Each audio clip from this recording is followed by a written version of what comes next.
트럼프도 가만히 있을 수 없어 아베의 이마에 꿀밤을 먹였답니다. 이게 어떻게 된 사연일까요? 오늘 아주 재밌습니다. 트럼프와 아베의 좌충우돌, 포복절도, 배꼽 잡는 웃긴 신경전에 대해 집중 조명해보겠습니다. 그리고 아베가 한국에 대해 다시 한번 헛소리를 짓거렸다는 소식과 일본 관료들의 야스쿠니 신사 참배 소식, 삼성전자가 일본 수출 규제에도 불구하고 잘 나가고 있다는 소식까지 팩트 맛집 팩트 폭격기 페페TV에서 팩트로 제대로 패드리겠습니다. 당신이 구독해야 할 단 하나의 채널, Information Broadcasting 페페TV. 일본이 트럼프의 뒤통수를 사정없이 후려치고 있습니다. 미국과 일본이 일본의 농산물 시장 추가 개방을 골자로 하는 새 무역협정에 공식 서명한 가운데 아베 신조 일본 총리가 논란이 된 미국산 옥수수 추가 구입에 대해 합의한 바가 없다며 여론 잠재우기에 나섰습니다. 아사히 신문에 따르면 아베 총리는 중의원 본회의에서 이와 같이 밝혔습니다. 지난 미일 정상회담에서 일본 내 기생충 대책의 일환으로 미국산 사료용 옥수수를 앞당겨 구입하는 데 기대를 하고 있다고 했다며, 그러나 미국과 옥수수 추가 구매 약속을 합의한 사실은 없다고 말했습니다. 아베 총리의 발언은 미국산 옥수수 추가 구매에 대한 부정적 여론을 의식한 것으로 보입니다. 아베 총리는 지난 8월 26일 프랑스에서 열린 주요 7개국 정상회담을 계기로 열린 도널드 트럼프 미 대통령과의 정상회담에서 600억엔 약 6,640억 원 규모의 미국산 옥수수 275만 톤을 추가 구입하겠다고 약속한 것으로 전해졌습니다. 트럼프 대통령은 당시 회담이 끝난 뒤 아베 총리가 일본을 대표해 남은 옥수수를 전부 살 것이라고 밝혔습니다. 그러나 아베 총리가 업계와 사전 협의 없이 옥수수 추가 구매를 약속한 것으로 알려지며 일본 내에서 비판 여론이 일었습니다. 업계는 해충에 의한 피해가 그리 크지 않아 미국산 옥수수를 더 수입하지 않아도 된다고 주장했습니다. 이번 사태와 관련해 일본 도쿄신문은 지난 9월 이 문제가 미일 관계에 새로운 불씨가 될 수 있다고 전망했습니다.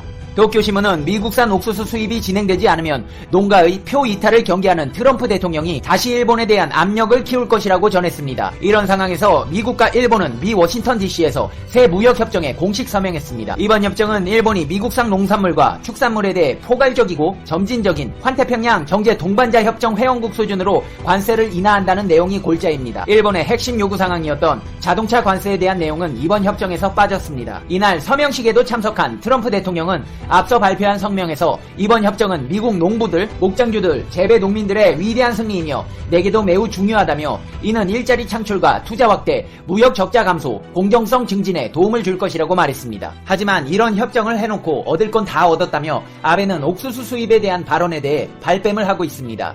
대한민국이야 일본에게 뒤통수 맞아본 적이 여러 번 있어 원래 그런 인간이려니 하는데요. 미국의 트럼프는 일본에게 뒤통수 맞은 게 처음이라 좀 화가 났는지 아베에게 꿀밤을 먹였습니다. 이게 무슨 말이냐고요? 도널드 트럼프 미국 대통령이 7일 워싱턴 백악관에서 열린 미일 무역협정 서명식에서 돌연 아베 신조 일본 총리의 생일을 축하한다고 언급했습니다. 아베 총리의 생일은 지난달 21일이어서 이날 67세 생일을 맞은 블라디미르 푸틴 러시아 대통령과 착각한 것 아니냐는 추측이 나옵니다. 푸틴 생일에 아닌 밤중에 홍두깨로 아베 신조에게 생일 축하한다고 한 것입니다. 다른 나라 대통령 생일을 착각할 수가 있을까요? 참모와 보좌관만 몇백 명이 있을 텐데 이거는 완전 트럼프가 아베에게 매겼다고 볼 수밖에 없는 사건입니다. CNN 등에 따르면 트럼프 대통령은 이날 서명식에 앞서 좋은 친구 아베 총리에게 생일 축하를 전하는 것으로 시작하고 싶다. 그는 오늘 39살이 된다고 아베 총리의 나이를 두고 농담을 했습니다. 이 농담도 어리게 보인다는 덕담으로 들릴 수 있겠지만 나이 먹고 철 좀 들어라라고 들릴 수도 있습니다. 또 트럼프는 나의 인사를 총리에게 전해달라. 그는 대단한 신사이며 우리는 큰 성공을 거뒀다고도 했습니다.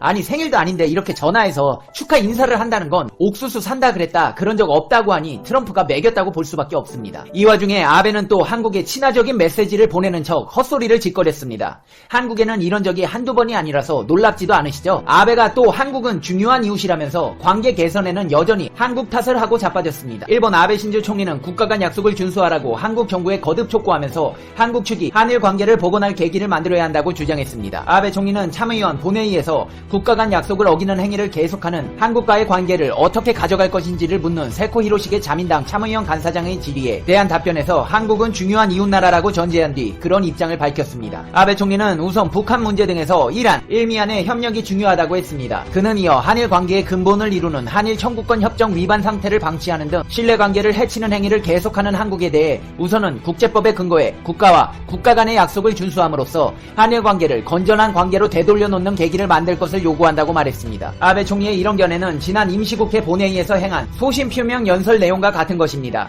그는 당시 연설에서도 한국은 중요한 이웃나라라며 국제법에 따라 국가와 국가 간의 약속을 준수할 것을 요구하고 싶다고 말했습니다. 아베 총리는 작년 10월 한국 대법원의 징용 배상 판결이 나온 이후 1965년 체결된 한일 청구권 협정을 근거로 내세우면서 한국 정부가 이 문제를 주도적으로 풀어야 한다는 주장을 반복하고 있습니다. 그러면서 한국 정부가 먼저 전향적으로 나서지 않는 한 한국과의 관계를 개선할 뜻이 없다는 입장을 지속적으로 피력하고 있습니다.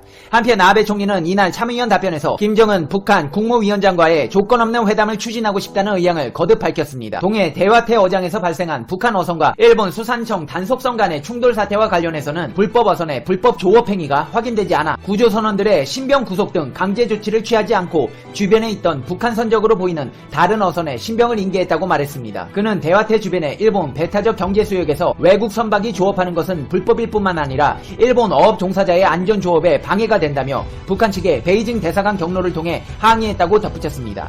아베 총리는 그러나 이번 일에도 불구하고 조건을 붙이지 않고 김정은 북한 국무위원장과의 정상회담을 변함없이 추진하겠다는 뜻을 밝혔습니다. 이 와중에 일제 침략 전쟁의 상징인 야스쿠니 신사의 가을철 제사인 추계 예대제가 오는 17일에서 20일로 다가온 가운데 아베 신조 내각의 장관급 강요들이 참배를 할지 관심이 집중되고 있습니다. 교도통신 등에 따르면 니시무라 아키히로 관방부 장관은 정례 브리핑에서 아베 정권의 강요들의 야스쿠니 신사 참배 여부에 대해 개인 차원의 참배는 개인의 종교의 자유라며 정부로서 간섭할 일이 아니라고 말했습니다. 강요들이 사적으로 야스쿠니 신사를 참배하는 것은 문제 삼지 않겠다는 뜻으로 해석되고 있어 논란이 제기되고 있습니다. 니시무라 관방부 장관은 그 이유에 대해 국가를 위해 고귀한 생명을 희생당한 여러분에게 명복을 빌고 존경하는 마음을 나타내는 것은 당연한 것이라는 주장을 했습니다. 아베 내각 강요들의 야스쿠니 참배는 지난 2017년 4월 봄철 제사 충계 예대제 이후 중단됐지만 아베 총리가 지난 9월 11일 극우 성향의 측근들을 대거 중용하는 대규모 개각을 단행한 터라 이번 추계 예대제 때 강요들의 행보에 관심이 쏠리고 있습니다. 하기우라 고이치 문부과학상과 고이즈미 신지로 환경상은 이번 개각에서 강요로 등용되기 직전인 올해 8월 15일 일본의 패전일에 맞춰 야스쿠니 신사를 참배한 바 있습니다. 또 이번 개각에서 총무상으로 재등용된 다카이치 사나에는 2017년 4월 충계 예대제 때 아베 내각에서 총무상으로 활약하던 당시 현직 강요 신분으로 야스쿠니 신사를 참배해 비판을 받았습니다. 아베 총리는 2차 내각 발족 1주년을 맞은 2013년 12월 야스쿠니 신사를 참배해 주변국으로부터 거센 비난을 받았습니다. 이후 아베 총리는 참배는 하지 않고 있지만 매년 패전일과 춘추계 예대제에 맞춰 공모를 보내고 있습니다. 일본 도쿄 지오다구에 위치한 야스쿠니 신사는 도조 히데키를 비롯해 태평양 전쟁 A급 전범 14명을 포함해 근대 100여 년간 일본이 일으킨 크고 작은 침략 전쟁에서 숨진 246만 6천여 명의 영령을 떠받드는 곳으로 과거 일본의 침략 전쟁을 정의의 전쟁으로 긍정 미화하는 제국주의의 상징이자 일본 우익의 성지로 자리 잡고 있습니다. 이렇듯 일본의 망언과 발칙한 행위는 계속되고 있습니다. 화이트리스트 배제 역시도 자신들의 과오를 반성하기는커녕 강제징용 대상에 대한 보복 조치로 이뤄진 것인데요. 이 와중에도 우리의 기업들은 무역전선에서 최선을 다해 훌륭한 결과들을 이뤄내고 있습니다. 삼성전자가 일본의 수출 규제와 미중 무역 분쟁이라는 악조건 속에서도 3분기 선전한 실적을 내놨습니다. 프리미엄 폰인 갤럭시 노트 10과 중가폰인 A 시리즈 등 스마트폰용 OLED 디스플레이의 판매가 증가한 게 결정적이었다는 분석입니다. 특히 3분기에는 일본의 반도체 소재 수출 규제 파장이 어떻게 미칠지 관심이 쏠렸지만 삼성전자는 실적에 큰 영향을 받지 않는 것으로 나타났습니다. 삼성전자는 3분기 잠정 실적으로 매출 62조 원과 영업이익 7조 7천억 원을 올렸다고 8일 발표했습니다. 2분기보다는 매출은 10.4%, 영업이익은 16.6%가 증가한 수치입니다. 삼성전자 관계자는 3분기 실적은 갤럭시 노트 10 등 스마트폰과 애플, 화웨이 등의 스마트폰용 소형 OLED 디스플레이의 판매가 늘어난 결과라며 반도체 전체 매출액이 지난 분기보다 늘어났다고 설명했습니다. 삼성전자 실적 중 가장 관심을 끄는 분야는 역시 반도체입니다. 반도체 사업부는 삼성전자 매출 중 스마트폰과 함께 각각 약 40%씩을 차지합니다. 나머지 20%가 가전사업부입니다. 반도체는 삼성전자 전체 영업이익의 약 80%를 담당해왔습니다. 스마트폰과 가전사업부가 10%씩입니다. 반도체는 이렇게 삼성전자 전체 매출의 절반이 못 되지만 영업이익에서는 절대적인 비중을 차지합니다. 3분기 반도체의 매출액은 일단 지난해와 엇비슷한 수준으로 회복했다는 분석입니다. 하지만 악재도 있습니다. 이유는 메모리 가격 때문입니다. PC에서 주로 사용되는 D램 가격이 지난해 9월 8.19달러였던 게 올해 9월에는 2.94달러 선으로 폭락해 있습니다. 그나마 낸드 플래시 가격은 최근 소폭 상승세를 보입니다. 투자증권연구위원은 메모리 가격은 하락세지만 삼성전자는 예상보다 출하량이 늘어나면서 매출이 증가한 것으로 보인다며 하지만 가격이 워낙 낮아 매출이 늘어난 것에 비해 영업이익은 크게 재미를 보지 못했다고 말했습니다. 그럼에도 불구하고 삼성이 좋은 실적을 낸 이유가 있습니다. 스마트폰은 3분기 삼성전자 실적을 주도한 효자로 꼽힙니다. 갤럭시 노트 10이 지난 9월 출시 후 북미나 유럽에서 선전했고 중가폰인 갤럭시 A 시리즈 역시 동남아시아와 남미 등에서 판매가 증가한 것으로 보입니다. 증권가에서는 스마트폰 사업부의 3분기 영업이익이 2분기보다 약 30% 증가한 2조 원을 넘어섰을 것으로 점칩니다. 가전사업부는 QLED TV를 필두로 세탁기나 건조기 등의 판매가 늘어 전분기보다는 흑자가 줄었지만 비교적 선전했을 것으로 관측했습니다. 또 삼성전자 3분기 실적이 호조를 보인 데는 반도체와 함께 DS 사업부를 구성하는 디스플레이 사업이 애플의 아이폰 11과 화웨이의 메이트에 들어가는 스마트폰용 OLED 공급량이 늘어 1조 원에 가까운 영업이익을 올린 것이 큰 역할을 했을 것이라는 분석입니다. 그렇다면 삼성전자 4분기 실적은 어떻게 예상될까요? 삼성전자 실적이 3분기부터 반등하는 듯하지만 4분기 실적을 장담하기는 어려운 상황입니다. 반도체 경기 침체가 4분기까지 이어질 것이라는 전망 때문입니다. 여기에 일본의 수출 규제와 미중 간의 무역 분쟁도 계속되고 있습니다. 업계에서는 일본의 수출 규제 여파는 어느 정도 헤쳐나가고 있지만 미중 무역 분쟁은 스마트폰엔 긍정적, 반도체에는 부정적인 복합적인 양상을 띠고 있다고 지적했습니다. 반도체 중 낸드는 안정적이지만 D램은 4분기에도 가격이 소폭 하락할 가능성이 있다며 반도체가 안정권에 접어들 내년 1분기부터나 삼성전자의 실적이 개선될 수 있을 것으로 전망했습니다. 삼성전자의 올해 전체 실적은 지난해보다 매출은 10조 원 줄고 영업이익은 반토막 수준인 27조 원 안팎을 기록할 것이란 전망입니다. 삼성전자는 지난해 매출 243조 7천억 원, 영업이익은 58조 8천억 원으로 사상 최대 실적을 냈습니다. 이렇게 아베와 트럼프의 신경전부터 삼성전자의 내년 실적까지 집중 조명해드렸습니다. 이제 페페TV의 결론 듣겠습니다. Conclusion, 페페TV. 아베가 미국에 옥수수 산다고 한 거 발뺌하고 있네요. 아니 얘는 뭐 입만 열면 말을 바꾸니까 뭐 상대를 하기가 싫어. 아니 과거사도 반성한다고 하고 나중에는 망언들 쏟아내고 옥수수 사겠다고 하고 그런 적 없다고 하고 한일 청구권 협정은 니들이 먼저 반성하면서 살겠다는 약속이 선행될 때 지켜지는 거고 그렇게 말을 바꾸면 누가 상대하겠니? 응? 아베야, 응? 뭘 봐? 말 좀 해봐. 누가 상대하겠냐고. 어? 할 말 없어? 그래 없으면 그래 다음 영상에서 보자. 시청자 여러분 다음 영상에서 봬요. 페페TV. 페페TV를 시청하신 당신은 행운의 주문에 걸렸습니다. 뿐만 아니라 본인을 비롯한 부모님들까지 건강하게 무병장수하시고 집안에 평안이 가득하시고 행복해지실 겁니다. 페페TV가 여러분께 드리고 싶은 말씀이 있습니다. 오랫동안 꿈을 그리는 사람은 마침내 그 꿈을 닮아간다. 제가 제일 좋아하는 말인데요. 여러분들도 꿈이 있다면 매일 그 꿈을 생각하고 되뇌어보세요. 언젠가는 그 꿈에 가까워져 있는 자신을 발견하게 되실 거예요. 하지만 실패를 두려워하실 필요는 없습니다. 승자는 한 번 더 시도해본 패자이기 때문입니다. 수많은 실패 속에 얻어진 한 번의 성공, 그 성공을 맛보기 위해서 우리는 수많은 노력을 하지만 실패도 합니다. 하지만 그걸 두려워하지 마세요. 실패하셔도 됩니다. 모든 승리자는 실패해본 사람이기 때문입니다. 포기하지 않는 것도 실력입니다. 살아가는 동안 수많은 장애물 속에서 발버둥 치다 보면 하루에도 몇 번씩 포기하고 싶은 마음이 생깁니다. 하지만 포기하지 않는 의지력 자체만으로도 당신은 충분한 실력이 있음을 잊지 마세요. 오늘도 포기하지 않는 당신을 페페TV는 응원합니다. 오늘도 좋은 하루 되시고 행운이 가득한 날이 되실 거예요. 시청해주셔서 감사합니다. 다음 일본 여행 제품 구매 사실을 공개 안 하는 샤이 재팬 현상이 사회적으로 나타나고 있습니다. 전문가들은 요즘 유행하는 말로 아웃사이더의 준말인 아싸가 될 것이라는 불안 때문이라고 평가했고 집단주의 문화 영향이라고 했습니다. 한산항공항 일본 여행 탑승 수속의 카운터에는 평소 같으면 일본 여행을 위해 탑승 수속을 밟는 승객들로 가득할 텐데 사람들이 없는 모습을 보이고 있습니다. 평소 같으면 여행 사진을 인스타그램에 올리며 자랑했을 텐데 이번 일본 여행에선 망설여지더라고요. 불매운동이 한창인지라 주변에 일본 다녀왔다는 얘기도 하지 않았어요. 서울의 한 대학에 재학 중인 대학생 이모 씨는 이번 달에 5일간 가족과 함께 일본 오사카 여행을 다녀왔습니다. 하지만 주위의 시선을 고려해 여행을 다녀온 사실을 알리지 않았다고 합니다. 여행에 동행한 이 씨 어머니 역시 딸과 함께 예쁜 사진을 많이 찍었지만 카카오톡 프로필이나 배경사진으로 올리지는 않았다며 평소 같으면 지인들에게 여행 기념품도 구매해 나눠줬을 텐데 이번 일본 여행에선 아무것도 사지 않았다고 말했습니다.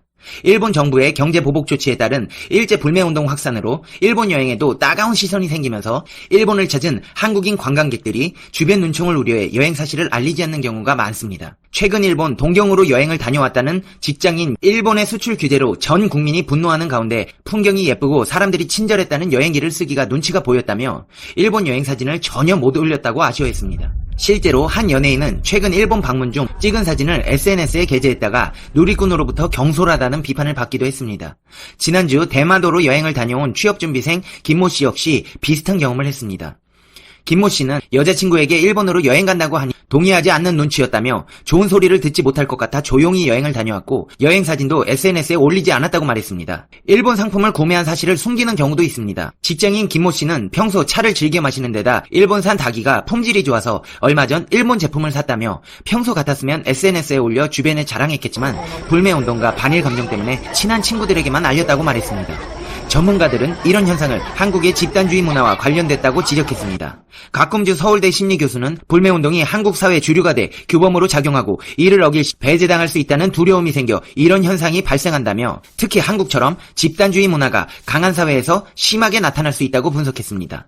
곽 교수는 익명성이 보장되는 온라인상에서는 불매운동에 반하는 행동들을 자주 표출되지만 현실에선 쉽게 드러내지 못한다며 겉으론 드러내지 않지만 남들에게 알리지 않고 일본 여행을 다니거나 일본 제품을 구매하는 사례가 꽤 있을 것으로 보인다고 말했습니다. 당신이 구독해야 할 단 하나의 채널 페페TV 팩트체크. 이 같은 현상이 샤이 재팬 현상으로 일컬어지고 있는데요. 여러분 주위에는 일본 제품을 구매하거나 일본 여행을 다녀오신 분들이 계신가요? 계시다면 여러분은 어떻게 반응하셨나요? 페페TV는 여러분들의 생각이 궁금합니다. 댓글로 여러분의 생각을 남겨주세요. 마지막으로 페페TV의 행운의 주문 끝까지 듣고 가세요. 지금 페페TV를 구독하시면 로또 되시고 부모님 건강하시고 집안에 평안이 가득하시고 행복해지실 겁니다. 좋은 댓글과 좋아요 눌러주시는 분들은 2배로 행복해지실 겁니다. 그리고 선뜻 구독 버튼에 손이 가지 않으시는 분들께 말씀드리겠습니다. 나태주 시인의 시 중에 풀꽃이라는 시가 있습니다. 자세히 보아야 이쁘다. 오래 보아야 사랑스럽다. 너도 그렇다. 구독 버튼 눌러주시면 자세히 오래도록 페페TV의 숨겨진 모습을 보여드리도록 하겠습니다. 더불어 페페TV에서는 여러분과의 소통을 원합니다. 여러 사회 이슈들이나 알고 싶은 소식들에 대해 댓글로 알려주시면 최선을 다해 팩트만을 근거로 알려드리겠습니다. 항상 좋은 의견, 비판적인 의견 두루두루 살펴 좋은 컨텐츠 제작하도록 하겠습니다. 리플은 안 좋은 말보다 이쁜 말로 달아주시면 컨텐츠 제작하는데 페페가 힘이 납니다. 구독자 100만 명이 되는 그날까지 페페TV는 멈추지 않고 최선을 다하겠습니다. 오늘도 행복하세요. 시청자 여러분 모두 감사합니다. 다음 영상에서 봬요. 안녕.